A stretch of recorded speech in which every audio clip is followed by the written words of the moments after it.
but he gets 245 over 7 years, man. He joins Mike Trout. Yeah, I mean, it sounded like the deferred money was a non-starter for him and for Boris, obviously. So they sought the biggest deal, tied for 10th biggest deal in MLB history at this point. It's a massive number. It's a huge number.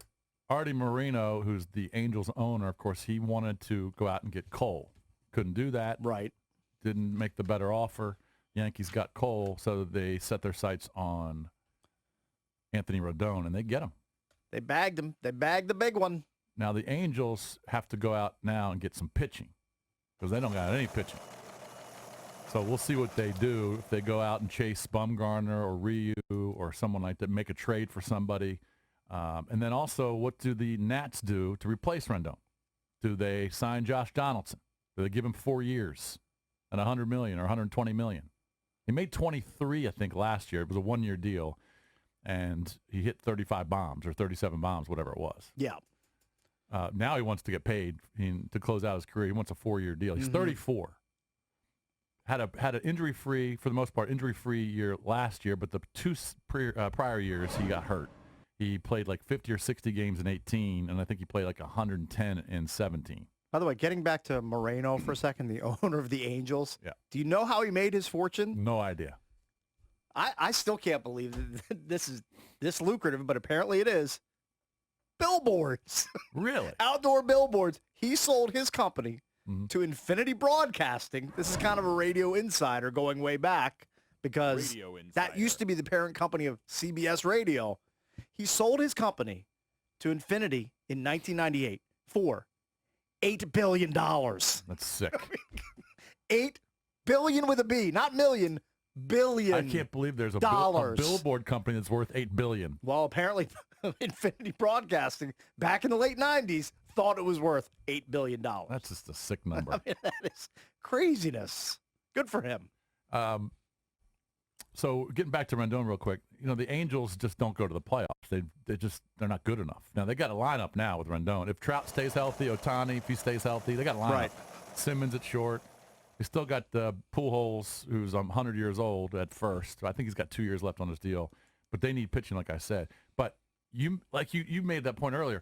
Rendon, you're never going to see him anymore. Never going to see him unless you're just a mark and you love Major League Baseball. You get the season-long package. And you're watching you're desperate to watch like Rangers-Angels games that start at 10:05. Right. You're just not going to see him. Unless the Nats are playing the Angels in interleague. I mean, he'll still exist, but it's almost like he's like a phantom. He's playing these late games all the time, playing on the West Coast. It's almost like he doesn't even exist anymore. You're just never going to see the guy. Never going to see him. And unless they get some pitching, he's never going to see the playoffs. That's true, too.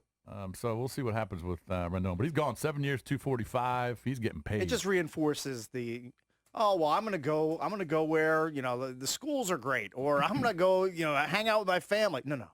Guys go where the biggest sack of money is. And that's what the Angels gave to Rendon, and that's why he signed Rendon, that's the second highest AAV for a position player behind his teammate Mike Trout. $35 million a year. All right, there's still a lot of positions to be filled. Understood. And right now, I'm just looking at my my up-to-date odds on my site. Yes. The Astros are the favorite at plus 550. Okay. That's with the loss of Cole. Okay. Dodgers the Yankees are plus 300. They're the favorites. Astros are plus 550. Braves are plus 800. Dodgers are also plus 550. Red Sox plus 1,400. What are the Nats odds right now? Nats plus 1,200. Okay. So it looks like they are 1, 2, 3, 4, about fifth. By the way, I did also like the Trey Turner bit on Twitter where he walked over to his dresser. And just to note, dovetailing off of yesterday's conversation, he was wearing slippers, talking about wearing shoes or not in the house. Wearing slippers, opens his dresser, finds his Anthony is my favorite player T-shirt, drops it on the floor, and kicks it. and proceeds to kick it over into the corner. It's pretty funny. Now, look, he's obviously still, I would guess, tight with Rendon. He's just doing a wacky bit on Twitter. Made me laugh. He probably feels great for Tony. I'm sure he does. He feels great. Because he knows in a few years, that's going to be him. Correct. He's going to sign a deal. Now, it probably won't be the same sort of numbers, but he's going to sign a lucrative deal, whether it's here with the Nats or elsewhere. Right. He's going to sign a fat deal. And Nats fans will be salty if he goes somewhere else.